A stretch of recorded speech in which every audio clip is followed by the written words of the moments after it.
Hello दोस्तों, good morning. स्वागत है एक बार फिर से आप सभी का एमजेटी एजुकेशन में। आज है 19 अक्टूबर और आज की वीडियो में हम लोग बात करेंगे 19 अक्टूबर 2023 के मोस्ट इंपोर्टेंट करंट अफेयर के क्वेश्चंस के बारे में। पूरी वीडियो आपको एंड तक देखनी है। वीडियो इन्फॉर्मेटिव है और जो भी आज के दिन से बनते हैं क्वेश्चन उनको हम लोग क्लियर करेंगे, समझेंगे अच्छे तरीके से। साथ ही साथ कुछ क्वेश्चंस बहुत इंपॉर्टेंट आए हुए हैं जिनको जानना भी आपके लिए जरूरी है, उनको भी हम लोग आज देखेंगे। तो वीडियो को लाइक शेयर वगैरह कर देना।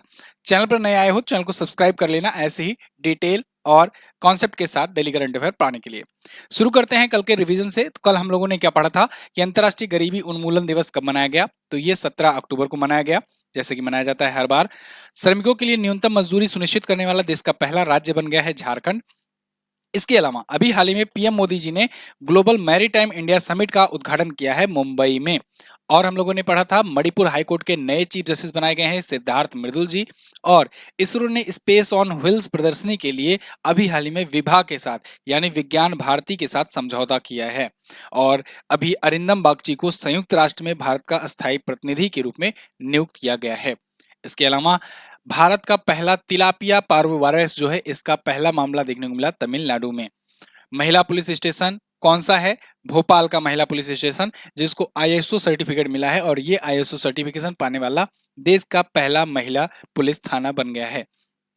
नासा ने अभी हाल ही में साइकी नाम का एक अंतरिक्ष यान लॉन्च किया है। साइकी अंतरिक्ष यान क्या करेगा कि वो एस्टेरॉइड पर, साइकी नाम के एस्टेरॉइड पर जाएगा, वहां के सैंपल्स वगैरह लेगा, नमूने लेगा और ये पता लगाएगा कि वो जो है वो मेटल वाला है या फिर वो पत्थर का है। ठीक है, जो एस्टेरॉइड है। नोबेल पुरस्कार से पुरस्कृत फिनलैंड के पूर्व राष्ट्रपति मार्टी अहितसारी का निधन हो गया है। इनको शांति का नोबेल मिला था। ये टॉप 10 करंट अफेयर के क्वेश्चन थे कल की वीडियो से, जिनका आपने किया क्विकली रिवीजन सिर्फ और सिर्फ 1 मिनट में। अब हम लोग बात करेंगे आज की करंट अफेयर की। तो लेकिन उससे पहले एमजेटी ऐप पर डिटेल पीडीएफ मिलती है और उसकी क्विज मिलती है, तो आप इन दोनों का फायदा जरूर उठाया करो। पहला क्वेश्चन, हाल ही में किस केंद्रीय मंत्री ने अपना चंद्रयान नामक वेब पोर्टल लॉन्च किया? तो इसे लॉन्च किया है दोस्तों शिक्षा मंत्री ने। शिक्षा मंत्री हैं धर्मेंद्र प्रधान जी, तो इन्होंने इसे लॉन्च किया है। अब देखो, साइंस मिनिस्टर इसे लॉन्च किए होते तो दूसरा मकसद होता, शिक्षा मंत्री ने इसे लॉन्च किया है तो इसका मकसद दूसरा होगा। क्या मकसद है? देखो यहाँ पर आपको दिख जाएंगे इसरो के जो चीफ हैं एस सोमनाथ जी, ये भी थे शामिल, और इसके बाद धर्मेंद्र प्रधान भी जी थे। इसका मकसद ये है ना कि इसमें बच्चों को, छात्रों को, स्टूडेंट्स को इस पोर्टल के माध्यम से चंद्रयान 3 के टेक्नोलॉजी, चंद्रयान 3 के बारे में कि कैसे वो लॉन्च हुआ, कैसे क्या हुआ, उसकी क्या मतलब क्या काम है, ये सब के बारे में इसमें जानकारी दी जाएगी इस पोर्टल के माध्यम से। जैसे मैंने अभी स्पेस ऑन व्हील नाम का एक प्रोग्राम भी बताया था इसरो का, वो भी था छात्रों के लिए, ये भी है। अब चंद्रयान 3 का टेक्नोलॉजी मैंने बोला तो इसका मतलब ये मत समझिएगा कि पूरा पूरा खोल कर ही रख देंगे कि चंद्रयान 3 हम लोगों ने कैसे बनाया। ना ना ना ना, इसको नहीं देंगे। नासा भी मांग रहा है। नासा ने अभी रिसेंटली इसरो से डिमांड रखी है कि बताओ भैया कि कैसे आप लोगों ने लैंड करा दिया वहां पर, उस जगह पर। तो फिलहाल ये देगा कि नहीं देगा ये बात की बात है। हालांकि भले से हम लोग कंपटीशन अलग बात है, लेकिन नासा ने भी कई बार मदद की हुई है। जैसे अपना चंद्रयान 2 जो है, जब ये खो गया था तब नासा ने ही बताया था सैटेलाइट तस्वीरें जारी करके कि आपका कहाँ पर है। तो देखते हैं अब आगे क्या होता है, लेकिन किसी एक मिशन का टेक्नोलॉजी देना ये बहुत बड़ी बात है। तो फिलहाल ये तो बात की बात होगी, जो भी होगा मैं आपको अपडेट जरूर करूंगा। यहाँ पर मिशन चंद्रयान 3 जो हम लोगों ने लॉन्च किया है उसके बारे में स्कूली छात्रों को उसकी गतिविधियां, उससे रिलेटेड क्विज, उससे रिलेटेड डिटेल्स, ये सब इस पोर्टल पर मौजूद रहेंगे। आप लोग भी विजिट कीजिएगा। तो स्कूली शिक्षा और साक्षरता विभाग के द्वारा और एनसीईआरटी के द्वारा ये विकसित किया गया है। जैसे ही चंद्रयान 3 की बात आए तो चंद्रयान 3 से रिलेटेड पॉइंट्स आप लोग रिकॉल कर लेना। चंद्रयान 3 जो है लॉन्च कब किया गया था, तो आप बताओगे 14 जुलाई को। 14 जुलाई को लॉन्च किया गया था 2023 को। ये चंद्रमा पर पहुंचा कब? ये 23 अगस्त को पहुंचा, 23 अगस्त 2023 को पहुंचा। रॉकेट का नाम पूछा जाएगा तो आप बता देना LV-M3-M4, ये रॉकेट का नाम था, इसका नाम पूछा जाएगा आपसे। इसके अलावा ये कहां पर गया है, तो चंद्रमा के साउथ पोल पर, साउथ पोल पर ये गया हुआ है। और इसमें विक्रम लैंडर था, विक्रम विक्रम लैंडर था और प्रज्ञान रोवर था। प्रज्ञान ये रोवर का नाम था, ये आपसे पूछा जाएगा, ये बेसिक जानकारी है। चंद्रयान 3 था ये। चंद्रयान 2 की बात करें तो हम लोगों ने GSLV Mk3 से लॉन्च किया था। GSLV Mk3 से हम लोगों ने 2019 में लॉन्च किया था 22 जुलाई के दिन। वो था चंद्रयान 2। सक्सेसफुली वो लैंड नहीं हो पाया था, लेकिन ऑर्बिटर वगैरह उसका आज भी काम कर रहा है और काफी उसने हेल्प भी करी हुई है। बहरहाल चंद्रयान 3 पर अगर आप और ज्यादा डिटेल जानकारी चाहते हैं तो वीडियो मैंने बना रखी है, आप सर्च कीजिएगा चंद्रयान 3 MJT एजुकेशन, वीडियो आपको मिलेगी। चंद्रयान 1 की अगर बात करें तो 2008 में हम लोगों ने चंद्रयान 1 लॉन्च किया था। वो ऑर्बिटर ही था मात्र, ठीक है। तो हालांकि उसने एक पार्टिकल गिराया था, लेकिन वो लैंड करने के लिए मकसद से नहीं था। चलिए, तो ये सारी चीजें थी। अब आगे बढ़ते हैं, चर्चे में रहे कुछ और वेब पोर्टल और एप्स को देख लेते हैं। अभी अपार आईडी लॉन्च किया गया था, मैंने आपको बताया था ना, one school one nation one school ID. तो शिक्षा मंत्रालय ने इसे लॉन्च किया था, इसे ही अपार आईडी कहते हैं। सरपंच संवाद ऐप असम के राज्यपाल ने लॉन्च किया है। समुद्र ऐप इनक्वाइस ने लॉन्च किया है। फ्लड वॉच ये भारत सरकार ने लॉन्च किया है बाढ़ प्रभावित इलाकों के लिए। राजमार्ग यात्रा ऐप ये NHAI के द्वारा लॉन्च किया गया। मृत वृक्ष आंदोलन ऐप असम के मुख्यमंत्री हेमंत बिस्वा शर्मा ने लॉन्च किया। मोबाइल दोस्त ये जम्मू कश्मीर ने लॉन्च किया। रिपोर्ट फिश डिसीज ये केंद्रीय मंत्री पुरुषोत्तम रूपाला जी ने लॉन्च किया। और PCTS ऐप राजस्थान का है। UPAG पोर्टल जो है कृषि मंत्रालय द्वारा किसी सांख्यिकी के लिए लॉन्च किया गया था।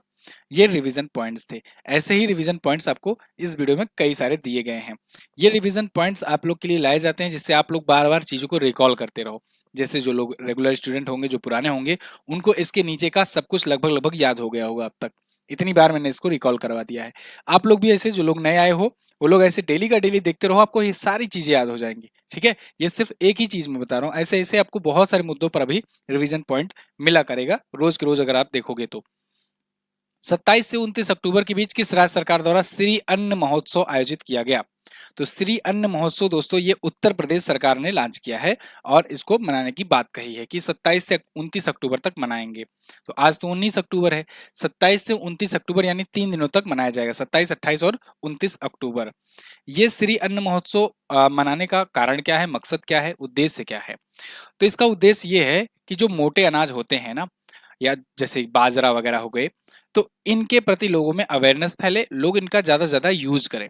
बाजरा वगैरह में ना आप देखो कि जो बूढ़े बुजुर्ग होते थे, मक्के की रोटी खाते थे, बाजरे के ये सब चीजें बहुत ज्यादा सेवन करते थे। तो इनसे उनके अंदर एक तो उनको पोषक आहार मिल जाता था, दूसरा वो लोग थोड़ा मजबूत हुआ करते थे। अब वो मजबूती नहीं रह गई है। तो वही पोषण आहार जो है, जो इंडिया में नहीं मिल पा रहा है, उस पोषण आहार को बढ़ावा देने के लिए एक प्रकार से शुरू किया गया है। साथ ही साथ मोटे अनाज के जो किसान हैं, उनको भी थोड़ा फायदा होगा। तो ये अभी इंदिरा गांधी प्रतिष्ठान लखनऊ में शुरू करने की बात कही गई है। अगर आपको याद आ रहा हो, अब तक तो याद आ ही गया होगा कि 2023 को मोटे अनाज का वर्ष घोषित किया गया है यूएन के द्वारा ये पूछा भी गया है और पूछा जाएगा भी अभी फिर से।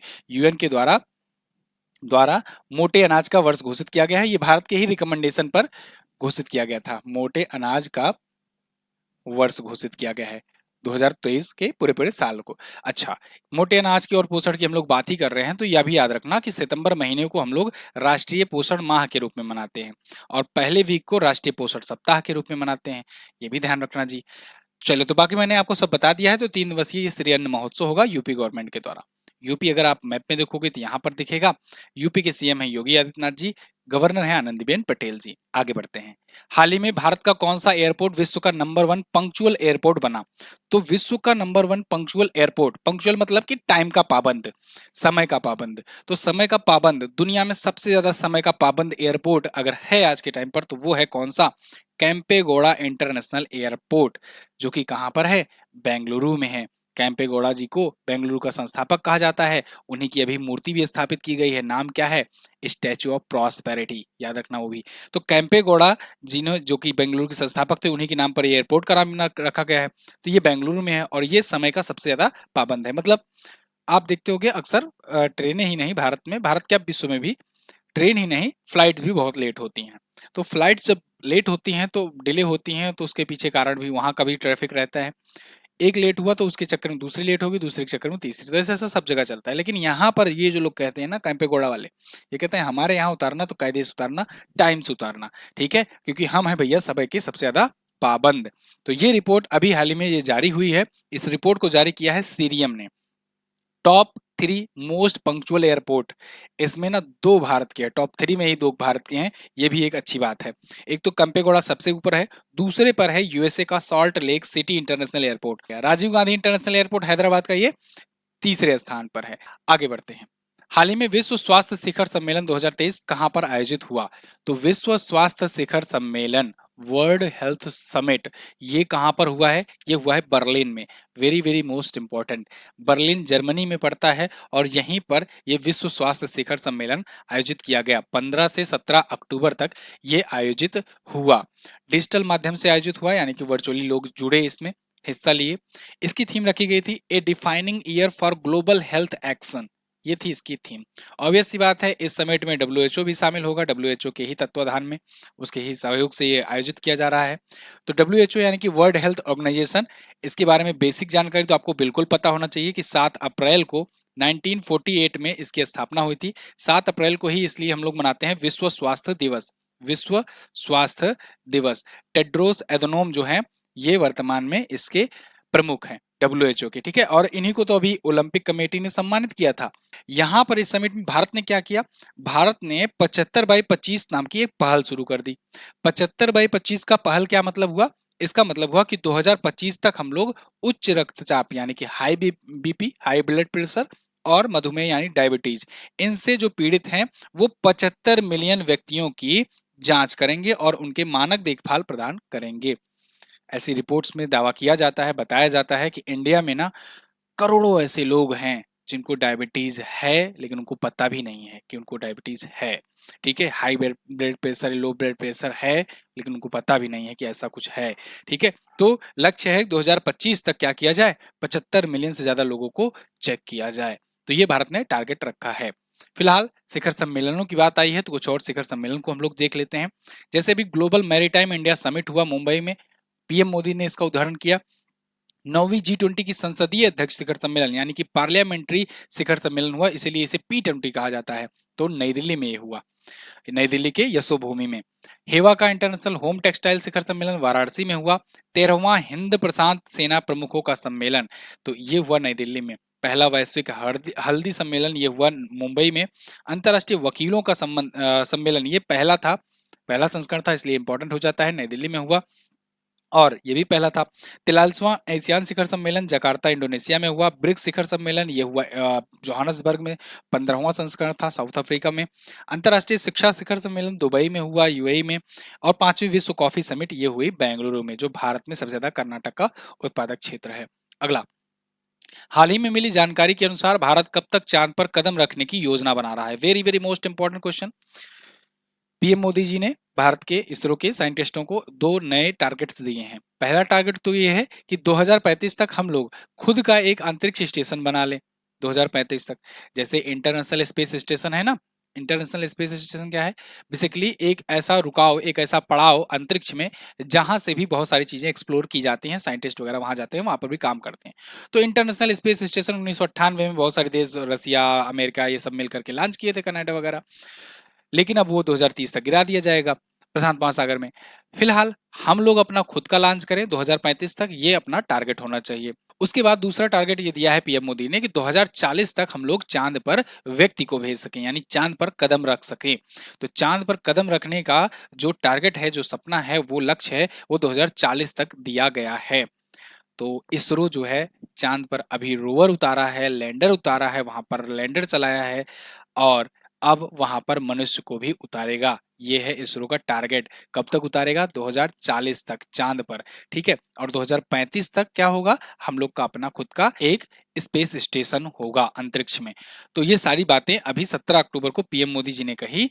गगनयान की मिशन की प्रगति के बाद इन्होंने एक मीटिंग रखी थी। गगनयान जो लॉन्च किया जाना है अभी बहुत जल्दी ही, गगनयान पर भी मैं आपको वीडियो दूंगा। मैंने आपको डेली करंट अफेयर में बताया है कि 3 स्टेज में लॉन्च किया जाएगा। पहली स्टेज में क्या होगा कि एक ऑब्जेक्ट ही सिंपली भेजा जाएगा। दूसरी स्टेज में हम लोग भेजेंगे व्योम मित्र को, जो एक रोबोट होगा। आप रोबोट कहें या फिर कहें कि ह्यूमनॉइड कहें, ह्यूमनॉइड रोबोट होगा, ह्यूमन की तरह दिखेगी। व्योम मित्र, उनको भेजा जाएगा, तो वो बताएंगे कि मनुष्यों के लिए ये अनुकूल है कि नहीं। तीसरे चरण में हम लोग अंतरिक्ष में भेजेंगे व्यक्तियों को। तो ये 3 चरण में गगनयान के तहत हम लोग अंतरिक्ष में भेजने वाले हैं। तो 2025 तक अपना गगनयान शुरू होगा, मतलब कंप्लीट होगा। उम्मीद तो यही है, अगर कोई दिक्कत ना आती है तो। फिलहाल हाल ही में किस राज्य में काटी बिहू उत्सव मनाया गया? तो काटी बिहू उत्सव, तो काटी को मत देखो, बिहू को देखो। बिहू जब भी दिख जाए तो समझ लेना कि ये असम आया है, ठीक है। काटी बिहू हो, रोहाली बिहू हो, बंगाली बिहू, सब बिहू यहीं पर है। 3 प्रकार के बिहू महोत्सव मनाए जाते हैं असम में। तो अभी काटी बिहू का अवसर चल रहा है, तो असम में आप बताओगे काटी बिहू महोत्सव मनाया गया। ये लोग बेसिकली फसल के अवसर पर, क्योंकि अमूमन देखा जाता है मैक्सिमम 3 टाइम ऐसा आता है जब फसलें कटान होती हैं और नई फसलें लगाई जा रही होती हैं। तो इसी अवसर पर पूर्वोत्तर के क्षेत्रों में सब लोग अपने अपने अवसर पर त्योहार मनाते हैं। यहाँ पर बिहू महोत्सव मनाया जाता है। तो ये बिहू जो है, ये काटी बिहू इसलिए नाम पड़ा है क्योंकि असमिया कैलेंडर में ये काटी मास में पड़ता है, तो काटी मास में इसलिए काटी बिहू। इसी को कंगोली बिहू के नाम से भी जाना जाता है, ठीक है। तो अब 3 बिहू जो मैंने आपको बताया है, उन तीनों बिहू के बारे में जान लो। एक तो भोगाली या माघ बिहू होता है, ये माघ महीने में या कहीं असमिया कैलेंडर में भोगाली महीने में जनवरी में पड़ता है अंग्रेजी कैलेंडर में। तो ये केवल महीनों के नाम के अनुसार नाम रखा गया बिहू, ठीक है। रोंगाली बिहू या बोहाग बिहू ये अप्रैल में पड़ता है। इसके बाद कोंगाली बिहू या काटी बिहू यानी वर्ष का तीसरा और अंतिम जो होता है बिहू महोत्सव, वो अभी अक्टूबर में मनाया जा रहा है। और ये किसके लिए? चावल की फसल की वृद्धि और नई फसल के मौसम की शुरुआत का प्रतीक होता है। जितने भी सीजीएल एग्जाम के एस्पिरेंट हैं वो ये तीनों को नोट डाउन कर लेंगे अपने नोट्स में। देखो, मैं हमेशा बताता रहता हूँ कि कौन से क्वेश्चंस किस में कहाँ पर पूछे जाते हैं। अगर आप एसएससी की प्रिपरेशन करते हो, जैसे सीजीएल हुआ, सीएचएसएल हुआ, इन सब में, तो इन सब में ना आपको लोक नृत्य वाला पोर्शन बहुत अच्छे से देखना है। आपको ये जैसे कोई जनजातियां आ गई, इन सबको बहुत अच्छे से देखना है। आपको कोई महोत्सव वगैरह हो गए, तो महोत्सव क्यों मनाया जाता है, किनके द्वारा मनाया जाता है, ये सब चीज बहुत अच्छे से देख लेनी है, ठीक है। बाकी बाकी जो अगर और अदर एग्जाम के लोग हैं, उन लोगों से इतना डीप में जाकर के चीजें नहीं पूछी जाती हैं। लेकिन पिछले कुछ वर्षों में देखा गया है कि स्टैटिक जीके में बहुत अंदर घुस करके सीजीएल और सीएचएसएल में पूछा गया है, सीपीओ वगैरह में पूछा गया है। इसीलिए मैं बार बार बताता रहता हूँ। तो आप लोग अगर इन एग्जाम को टारगेट कर रहे हैं तो इन चीजों को बहुत ध्यान से पढ़ा करो। असम की बात करें अगर, तो असम में आपको, असम से ही सब राज्य टूटे हुए हैं, इसीलिए सभी राज्य जो हैं इनसे बॉर्डर शेयर करते हैं असम से। सिंपल सी बात है। अब देखो, असम से ही सबसे बॉर्डर शेयर करता है। असम सबसे बड़ा राज्य पहले हुआ करता था। असम की राजधानी दिसपुर होती है। असम के जो सीएम है वो है हेमंत विश्वा शर्मा जी। असम के गवर्नर कौन है? गुलाब चंद कटारिया। इनका नाम आप याद रखोगे। क्यों याद रखोगे? क्योंकि अभी नई नियुक्ति हुई थी कुछ राज्यपालों की, उनमें ये भी शामिल थे। असम में मैंने आपको 7 बताए थे नेशनल पार्क। 7 नेशनल पार्क कौन से? रायमोना, काजीरंगा, मानस, नामेरी, ओरंग, डिब्रूगढ़ सैखोवा, दिहिंग पटकाई। नहीं याद हुआ? ठीक है, मैं एक कविता पढ़ता हूँ, आप लोग डिकोड करना, सारे के सारे नेशनल पार्क इसमें कवर होंगे, ठीक है। मैंने आपको एक बताया था कि असम के डिब्रूगढ़ से काजी नाम के मानस आए, राम नाम लय करके औरंगजेब को दहिंग पटकाए, ठीक है। फिर से सुन लो, असम के डिब्रूगढ़ से काजी नाम के मानस आए और राम नाम ले करके औरंगजेब को दहिंग पटकाए, उठा के पटक दिए। तो अब देखो, इसमें सब कवर हो गए। मैंने बोला असम के डिब्रूगढ़ से, यानी डिब्रूगढ़ सैखोवा, काजी नाम के मानस आए यानी कि काजीरंगा नेशनल पार्क, और मानस मतलब मानस, ठीक है। फिर मैंने बोला राम नाम लय करके, राम से रायमोना कर लेना और नाम से नामेरी कर लेना, तो राम नाम लय करके किसको पटके? औरंगजेब को। तो औरंग नेशनल पार्क, जो पहले राजीव गांधी औरंग था, इसका नाम अभी रिसेंटली बदला गया है, औरंग नेशनल पार्क किया गया है, याद रखना। दहिंग पटकाए, दहिंग पटकाए मतलब दहिंग पटकाई, ठीक है, याद रहेगा। असम के 7 नेशनल पार्क। एक चीज और, यहाँ पर एक है काजीरंगा नेशनल पार्क, ये एक सींग वाले गैंडों के लिए फेमस है और सैटेलाइट इंटरनेट यूज करने वाला ये इकलौता नेशनल पार्क है। चलिए आगे देखते हैं। बाकी मैंने आपको बिहू, भोरताल, खंबालिम ये सब बताया हुआ है पहले से ही इसमें रिवीजन पेज में। यहाँ पर सातरिया भी मनाया जाता है। सातरिया ये बहुत प्रमुख है, सातरिया कई बार एग्जाम में पूछा गया है, इसको मैं यहाँ लिखवा दूंगा। अगला, अच्छा एक चीज और, अगर आप हमसे कोई पेड बैच पढ़ना चाहते हो तो आप जो है, अभी ऑफर चल रहा है, इसका फायदा उठा सकते हो। अभी ना दुर्गा 50 कूपन कोड अगर आप यूज करते हो तो सब कुछ आधे दाम पर मिलेगा। आप जीएस सफलता बैच को प्रेफर कर सकते हो। अगर आपने जीएस अब अभी तक नहीं पढ़ा है या ढंग से नहीं पढ़ा या कोई प्रॉब्लम आती है जीएस पढ़ने में, तो पूरा का पूरा जीएस एक अच्छे लेवल तक, मतलब आप जीरो लेवल के एग्जाम, हाई स्कूल या इंटर लेवल तक के एग्जाम से लेकर के आप ग्रेजुएशन लेवल तक के भी एग्जाम की अगर तैयारी कर रहे हो, तो उसके लिए पूरा पूरा काम देगा आपका जीएस सफलता बैच। ये अभी के लिए 499 का हो गया है, 999 का बैच, इसको आप ले सकते हो। बाकी बिहार एसएससी का भी बैच आ गया है, इसका मात्र 249 में कंप्लीट मिल रहा है। यूपी पुलिस का खाकी बैच है, एसएससी जीडी का बैच है, और भी बहुत सारे बैच हैं दिल्ली पुलिस वगैरह के, आप जाकर के ऐप पर चेक कर सकते हो। ई बुक जो है वो अभी के लिए मात्र 10 रुपए में चल रही है, 50% डिस्काउंट इस पर भी दिया गया है। अमूमन ई बुक्स पर डिस्काउंट दिया नहीं जाता है, तो आप इसका फायदा उठा सकते हो। आप जनवरी से सितंबर तक की जो ई बुक आई हुई है 9 महीने की, उसको भी आप अभी 50% डिस्काउंट पर ले सकते हो। इन सब के लिए आपको कूपन कोड यूज करना होगा दुर्गा50। नवरात्रि ऑफर है ये, इनका आप फायदा उठाइए, ठीक है ना। कहां पर मिलेगा? एमजेटी ऐप पर मिलेगा, MJT app Google play store पर मिलेगा। चलिए आगे बढ़ते हैं। भारत और ब्रिटेन के बीच कहां पर पहली 2+2 विदेशी और रक्षा वार्ता आयोजित हुई? तो भारत और ब्रिटेन के बीच में पहली बार 2+2 वार्ता हुई है। कहां पर हुई है? ये हुई है नई दिल्ली में। कहां पर जी? नई दिल्ली में। अब ये 2+2 वार्ता क्या है? 2+2 वार्ता बेसिकली दोस्तों दो रक्षा मंत्रियों और दो विदेश मंत्रियों के बीच होती है। दो रक्षा मंत्री कैसे? देखो, जब दो देश के बीच में हो रहा है तो दोनों देश के अपने अपने रक्षा मंत्री होंगे ना। तो दो रक्षा मंत्री यानी कि एक अपने रक्षा मंत्री, एक उनके रक्षा मंत्री। दो विदेश मंत्री यानी एक अपने विदेश मंत्री, एक उनके विदेश मंत्री। ठीक है, अब वहां पर चाहे विदेश सचिव कहा जाता हो, जैसे कुछ देश है वहां विदेश सचिव कहते हैं विदेश मंत्री को, फिलहाल जो फॉरेन हेड हैं वो। तो दोनों के बीच में ये होता है 2+2 वार्ता। तो जब ये दोनों मंत्री हैं तो इन्हीं दोनों का डिपार्टमेंट भी होगा, यानी इस पर डील किसकी होती है? या तो रक्षा के लिए डील यानी डिफेंस डील होगी, या तो विदेशी मामलों विदेशी व्यापार वगैरह बढ़ाने के लिए डील होगी। तो ये 2+2 वाला कॉन्सेप्ट ना, ये हम लोगों ने शुरू किया सबसे पहले अमेरिका के साथ। तो अमेरिका के साथ ही ये सबसे पहले 2+2 वार्ता शुरू हुई। आज के टाइम पर हम लोग अमेरिका से भी कर रहे हैं, जापान से भी कर रहे हैं, और लो देखो अब ब्रिटेन से भी करने लग रहे हैं। तो ये पहली बार हुआ जब ब्रिटेन से भी हम लोग शुरू कर दिए हैं 2+2 वार्ता। यहाँ पर तो दोनों देशों के प्राइम मिनिस्टर दिख रहे हैं, हालांकि ये तो अपने दामाद जी हैं, कोई बात नहीं, लेकिन इसमें विदेश मंत्री और रक्षा मंत्री हुआ करते हैं। ठीक है, तो याद रखना यहाँ पर अपने, अब देखो रक्षा मंत्री कभी कभी नहीं जा पाते हैं, तो फिर क्या किए कि अपने जो संयुक्त जो सचिव हैं उनको भेज दिए। तो अपने जो रक्षा संयुक्त सचिव हैं और विदेश संयुक्त सचिव हैं उन दोनों को भेज दिया गया था। ठीक है ना, समझ में आया ना पूरा बात? अच्छा, एक चीज और, जो सीरियस बात है, अगर मैं वीडियो में प्रमोशन करता हूँ अपना जो कोर्स है या बाकी चीज़ें हैं, बीच में 1 मिनट या 1.5 मिनट का बोलता हूँ, तो उसको लेकर के मैं देखता हूँ कुछ लोग कमेंट करते हैं, कुछ मतलब कि 1 2 4 लोग ही हैं जो ऐसा करते हैं। तो देखो दोस्त, इससे अफंड मत हुआ करो। ये जो चीज़ें आपको कंटेंट ये फ्री में दिया जा रहा है, डिलीवर किया जा रहा है ना, इसके लिए जो कॉस्ट आती है वो हम लोग की यहीं से निकलती है। अगर हम लोग नहीं सेल करेंगे तो आपको ये बेहतरीन कंटेंट फ्री में नहीं दे पाएंगे। अब जैसे देखते हो टीवी में आपके पास न्यूज़ आर्टिकल्स आते हैं या न्यूज़ चैनल्स आते हैं, या आप क्रिकेट मैच ही देखते हो, तो वो सब चीज़ें आप तक बिल्कुल फ्री में पहुंच पाती हैं। इसके पीछे कारण ये है कि बीच बीच में जो एडवर्टाइजमेंट आता है उससे उनकी वो ऑर्गेनाइजेशन चल रही होती है। ठीक है, तो एक अगर सभ्य दिमाग से एक मतलब थोड़ा सोच विचार करके सोचोगे तो आप इसको लेकर के कमेंट ना करोगे। और वैसे भी रही बात यूट्यूब की अर्निंग की, तो भाई सब उतना नहीं आता है कि जितने में प्रॉपर तरीके से ये सब कुछ ऑर्गेनाइज हो जाए। तो उसके लिए हम लोग को ये पेड चीज़ें भी निकालनी पड़ती हैं, और अगर मैं इसको नहीं करूँगा, घोड़ा घास से दोस्ती करेगा तो फिर खाएगा क्या? अगर मैं ये सब चीज़ें डिलीवर करने के लिए, आपको फ्री में देने के लिए अगर वो अर्निंग नहीं करूँगा, तो आजकल के कंपटीशन में ना दबा रह जाऊँगा, और फिर आपको आप तक हो सकता है बहुत सारे लोगों तक ना पहुँच पाए चीज़ें, धीरे-धीरे करके डाउन हो जाए। ठीक है? तो इसके लिए ऑफेंड मत हुआ करो, ये लास्ट बार मैं बोल रहा हूँ। इसको मैं कई बार वैसे समझा चुका हूँ, लेकिन फिर भी 1 2 लोग जो नए आते हैं वो लोग ऐसा कमेंट करते हैं। ऐसा मत किया करो, है ना? अगर आप ऐसा करते हो तो आप सब जगह से ऐसा कहो, तब तो बात समझ में आए। आप ऐसा क्यों सोचते हो कि इनके चैनल पर आसान है कहना, ये पढ़ते हैं कमेंट तो इनको हम कुछ भी बोल दो। एक भाई साहब ने बहुत लंबा चौड़ा एक दिन मैसेज लिखा था, केंद्रीय सड़क परिवहन और राजमार्ग मंत्री नितिन गडकरी के जीवन पर आधारित फिल्म किस नाम से 27 अक्टूबर को रिलीज होगी?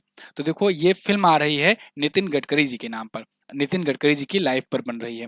इसका नाम रखा गया है Gadkari express way man of India. Express way man, अब देखो यहाँ एक्सप्रेस हो गया है, थोड़ा सा टाइपिंग मिस्टेक है, एक्सप्रेस वे मैन, क्योंकि इन्हें एक्सप्रेस वे मैन कहा जाता है, एक्सप्रेस वे होता है ना। तो express way man of India Gadkari, इस नाम से इनके ऊपर एक फिल्म आ रही है, कुछ इस प्रकार से होगी। इसका कथा पटकथा और दिग्दर्शन जो है वो अनुराग साजन भूसारी ने किया है, डायरेक्टर यही है। निर्माता जो है वो है अक्षय अनंत देशमुख जी। तो डायरेक्टर और प्रोड्यूसर, इनका नाम याद होना चाहिए, यद्यपि मैंने यहाँ पर लिख रखे हैं सब चीज। अभिनेता है राहुल चोपड़ा जो किरदार निभाएंगे नितिन गडकरी जी का। लेकिन बात यह है कि ये मराठी में आएगी, अभी के लिए तो मराठी में आ रही है फिलहाल, आगे हिंदी में आएगी तो देखा जाएगा। इसमें नितिन गडकरी जी की पूरा लाइफ स्टोरी के बारे में बताया जाएगा। किस राज्य सरकार ने स्वच्छ त्योहार स्वस्थ त्योहार अभियान शुरू किया? तो ये शुरू किया है उत्तर प्रदेश की गवर्नमेंट ने। स्वच्छ त्योहार स्वस्थ त्योहार, देखो उत्तर प्रदेश ही नहीं, भारत जो है वो त्योहारों का देश है, आप जानते हो। उत्तर प्रदेश में भी रिसेंटली बहुत सारे त्योहार चल रहे हैं और आने भी वाले हैं कुछ और, जैसे नवरात्रि अभी चल रहा है, फिर दशहरा आएगा, फिर दीपावली आएगा। तो ऐसे टाइम पर इन त्योहारों में स्वच्छता बरतने के लिए महात्मा गांधी जी के जो संदेश है उनको बढ़ावा देने के लिए योगी आदित्यनाथ जी जो कि यूपी के सीएम हैं, इन्होंने स्वच्छ त्योहार और स्वस्थ त्योहार अभियान शुरू किया है। यानी स्वच्छता भी बरती जाए और स्वास्थ्य की भी देखभाल की जाए। इन्होंने नगर निकायों में साफ सफाई के लिए cleanliness is next to godliness ये नाम का मूल मंत्र भी इन्होंने दिया हुआ है, आगे आने वाले आगामी त्योहारों को देखते हुए, नवरात्र, दशहरा, दीपावली जैसे आने वाले हैं। खास करके ये मंदिर क्षेत्रों के आसपास स्वच्छता बरतने के लिए फोकस रहेगा। अगला क्वेश्चन मोस्ट इंपॉर्टेंट, हाल ही में किस न्यायालय ने समलैंगिक विवाह को वैध बनाने के लिए अपील को खारिज कर दिया? तो दोस्तों अभी परसों सुप्रीम कोर्ट का बहुत बड़ा फैसला आया। सुप्रीम कोर्ट ने क्या कहा कि जो समलैंगिक विवाह को वैध बनाने वाला जो याचिका दायर की गई थी वो खारिज कर दिया है। ये याचिका थी क्या थी?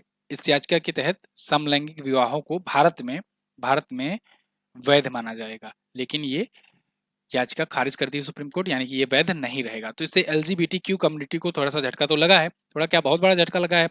भाई भारत जो है ये आज के टाइम पर दुनिया की सबसे ज्यादा आबादी वाला देश है, तो ऑब्वियस सी बात है यहाँ पर एलजीबीटीक्यू कम्युनिटी भी सबसे ज्यादा ही होगी अमूमन।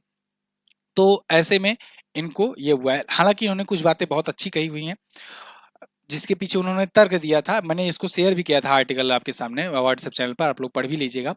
मैं यहाँ पर आपको मोटा मोटा बता देता हूँ। सुप्रीम कोर्ट ने यह कहा, सुप्रीम कोर्ट में जो चीफ जस्टिस ऑफ इंडिया हैं डीवाई चंद्रचूड़ साहब, इनकी बेंच थी, 5 लोगों की जजों की बेंच थी, और वो सब लोग मिल करके ये बात पर आए कि देखो समलैंगिक विवाह को आप लोग वैध करने के लिए याचिका दायर किए थे कि इसको वैलिड कर दिया जाए। क्यों? क्योंकि हम लोग जो बच्चों को पालेंगे, वो बच्चे जो होंगे वो पालने के लिए हम लोग को विवाहित होना जरूरी है या साथ में रहना जरूरी है, तभी तो उनको हम बच्चे कहेंगे अगर गोद लेते हैं तो यहाँ पर सुप्रीम कोर्ट ने साफ साफ कर दिया कोई जरूरी नहीं है ये कि समलैंगिक मतलब बच्चों को पालने के लिए विवाहित का दर्जा टैग मिलना, इसको वैध करार देना ये जरूरी है, ये जरूरी नहीं है। इसके अलावा भी इन्होंने इनके पक्ष में भी बहुत सारी बातें कही, जैसे कि इनको आधार मिले, इनको अधिकार मिले, समानता का अधिकार मिले, बहुत सारी चीज़ों में अगर इनके प्रति उपेक्षा हो रही तो उपेक्षा की भावना को त्यागा जाए, ठीक है। तो लेकिन वैसे तो एक बात आपको और बता दूं कि 2018 में ही सुप्रीम कोर्ट ने समलैंगिकता को अपराध की श्रेणी से हटा दिया था कि अगर कोई समलैंगिक होना चाहता है तो फिर वो जो है अपराध नहीं है, क्राइम नहीं है। तो 2018 में ही ये फैसला आया था। हालांकि आज भी बहुत सारे ऐसे मामले देखने को मिलते हैं क्योंकि समाज को सुधरने में थोड़ा समय लगता है। फिलहाल एलजीबीटीक्यू क्या है इसको समझिए, लेस्बियन, गे, बाइसेक्सुअल, ट्रांसजेंडर, क्वेयर, ये इसका फुल फॉर्म होता है, ये टाइप्स हैं बेसिकली, ठीक है ना। चलिए जी, अब ये थे टॉप 10 करंट अफेयर के क्वेश्चन। आई होप आपको समझ में आई होगी वीडियो। अगर समझ में आई है तो वीडियो को लाइक कर दीजिएगा, शेयर कर दीजिएगा, और एक प्यारा सा कमेंट भी आप छोड़ सकते हो। ऑफर का फायदा उठाइए, दुर्गा 50 कूपन कोड यूज कीजिए, व्हाट्सएप चैनल को ज्वाइन कीजिए। अपना वन लाइनर जो आपको दिया जाता था वो एक नए फॉर्मेट में किया गया है, मैं यहाँ पर कोई पेज भी लगाने का प्रयास करूंगा, तो वो वन लाइनर अब और अट्रैक्टिव बना दिया गया है। तो आप दिन भर में उसका रिवीजन अगर एक बार कर लोगे ना वन लाइनर फॉर्मेट में ही, तो मजा ही आ जाएगा। मतलब वो 10 के 10 क्वेश्चन जो है वो आपको अच्छे से तैयार भी हो जाएंगे। वैसे मैं उसमें क्वेश्चन ऑफ द डे भी डलवा देता हूँ, तो उससे भी आपको बीच से भी जो क्वेश्चन रहता है वो भी आपको मिल जाता है। जैसे जैसे मैंने कल पूछा था वैश्विक नवाचार सूचकांक में भारत की रैंक क्या है, तो 40वीं है। और मैंने पूछा था कि एन इंडियन सक्सेस स्टोरी के लेखक कौन है, तो ये मनोहर सिंह गिल जी हैं, ठीक है ना। ये वन लाइनर फॉर्मेट में आपको मिल जाता है। ये जो बीच के क्वेश्चन एक्सप्लेनेशन मैंने उठाए रहे हुए थे, तो इससे आपको काफी फायदा हो जाता है। आज आपको क्या बताना है? आज आपको बताना है तिलापिया पारियो वायरस 2019 में सबसे पहले कहाँ रिपोर्ट किया गया था, ये बता दीजिएगा। इसके अलावा बताइए कि निम्न में से कौन सी ऐसी जनजाति है जो मणिपुर में नहीं पाई जाती है, कहीं और अगर पाई जाती है, वो अगर नाम आपको याद हो वो भी बता देना। एक और हिंट मैं दे रहा हूँ, उस जनजाति के द्वारा एक खास महोत्सव भी मनाया जाता है, तो आप वो भी बता दीजिएगा, ठीक है। तो मजा ही आ जाएगा इस क्वेश्चन का। चलिए बहुत बहुत धन्यवाद यहाँ तक वीडियो देखने के लिए। कैसी लगी आप लोग कमेंट करके जरूर बताना। मैं मिलूंगा अगली वीडियो में, तब तक के लिए नमस्कार, जय हिंद, वंदे मातरम।